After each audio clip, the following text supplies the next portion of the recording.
G'day guys, welcome back to another rookie player profile, and today we are going to be discussing what I reckon is by far the most complicated selection in terms of Supercoach selection, and that's Ben Hobbs, who's one of my favourite players of the draft, and I've really warmed up to him, and here's why. So we'll start off with the fact that he's obviously a midfielder, or a contested midfielder if I have to be more specific, and that's a really good role for Supercoach. Wins the hard ball and that's a good sign. Priced 153k, so that's mediocre for what he can do.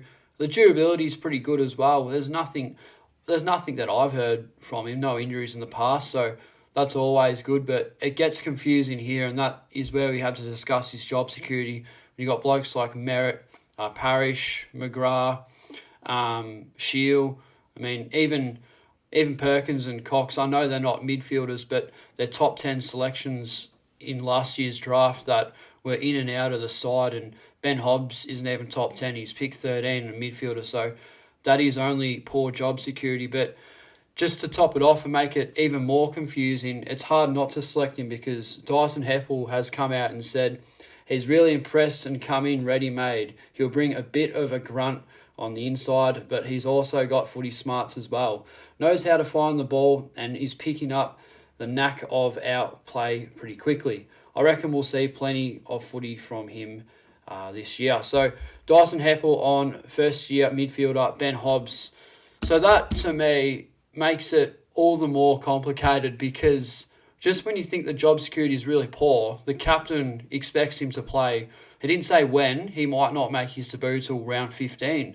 We don't know. But the signs look really good. There's been photos of him at training and yeah, looks the goods. I'm all over him, and I think he's going to be a great selection if he plays. But someone I reckon that will be in and out of the side, which is a massive shame because yeah, he's captain material, and it'd be good to see him. Be good to see him run out round one, but we'll wait and see on that one. Someone to keep an eye out on throughout the Amy series. Obviously, I say that for every single rookie review, but it's true.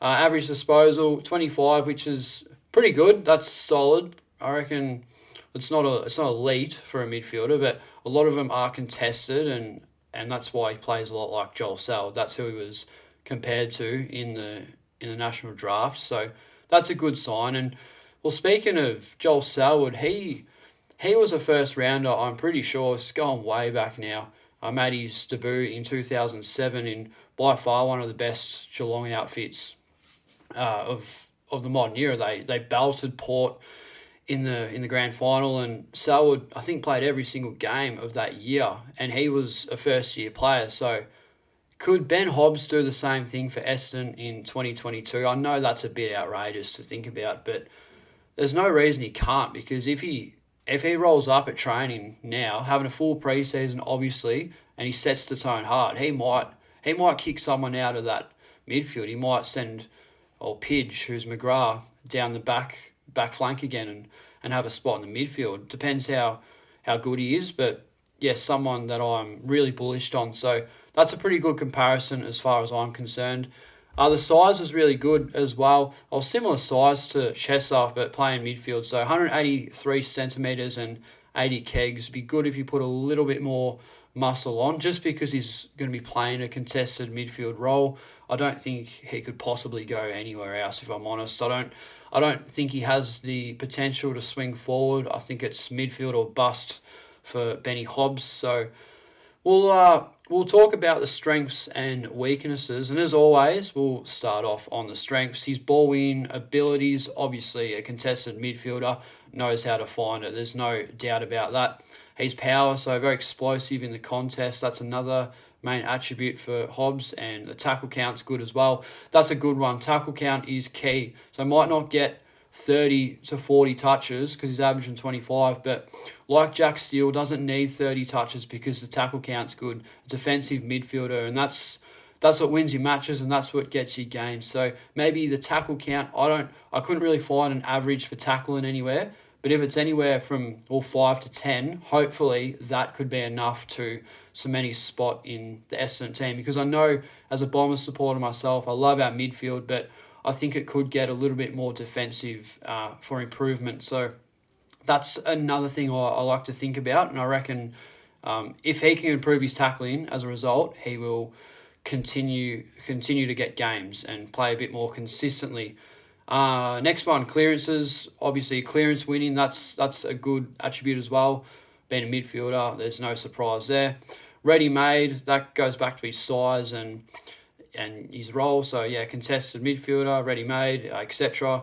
And his leadership is a good one as well. Back onto what Dyson Heppel said, saying that he's pretty much setting the tone and he's ready-made, and that's a really good sign. So that could mean that Hobbs is a future captain in the next 5 to 10 years. That's another story anyway. But the strengths are really good. It's interesting because he's at Essendon. I think another thing I like, why I'm talking about Essendon as well, his dad was a massive supporter for Essendon. I don't think he played for him, but you could see the emotion when he got picked in the draft. He was pretty much bawling his eyes out. It meant so much to him. And something that I also found out, there was a video on YouTube behind the scenes when Hobbs got drafted, talking. Oh, I can't remember his name, but was the president of Essendon Footy Club. I think I should know that, but anyway, he was saying that if we can pick Ben Hobbs at pick 13, we are going to pick him, no matter what. So we even if we had the opportunity to get Josh Sin, we're still going to get Ben Hobbs, which I thought was very interesting. We linked up to him quite a bit, and yeah, when he hadn't have been picked yet, and pick 13 come up for Essendon, and they're ready to call his name out, he knew that he was going to get picked up for Essendon. They'd already told him, so that's a really good sign, I think. And yeah, just on the presence now, I think it's Andrew Demirio or something. I probably butchered that. I'm not sure why I can't remember that, but yeah. Anyway, I won't get bogged down on that one. We'll move on to his weaknesses, which are quite critical, and some of it does outweigh the strengths. But moving the ball by foot, not many kicks, and yeah, the disposal efficiency at the same time isn't as good in saying that. So yeah, when he does kick it, he tends to sort of butcher it a little bit, but when he doesn't get as many kicks as handballs, which isn't as good in Supercoach, but that's only because, well, a lot of his ball winning is clearance work and contested, and you've got to be Patrick Dangerfield to win a clearance and a contested ball and get a kick away. I mean, that's just freakish stuff. So he's more of a handballing player, but not like Tom Mitchell handballing. I mean, like Dustin Martin handballing, like you do. He'll fend off, and you guys would know what I'm saying by that anyway. So that's not too bad of a factor. The speed as well. That's another one, which isn't too bad because, I mean, he's not going to be a line-breaking half-back or a winger. I don't think so. We'll be playing out of position, I reckon. So I don't think we have to worry too much about speed, but it's in there. But the really big one that I think is the deal-breaker is the job security. And even if he does play a round 1, what's to say he's not going to get dropped round 2 or round 3? It only takes one bad game.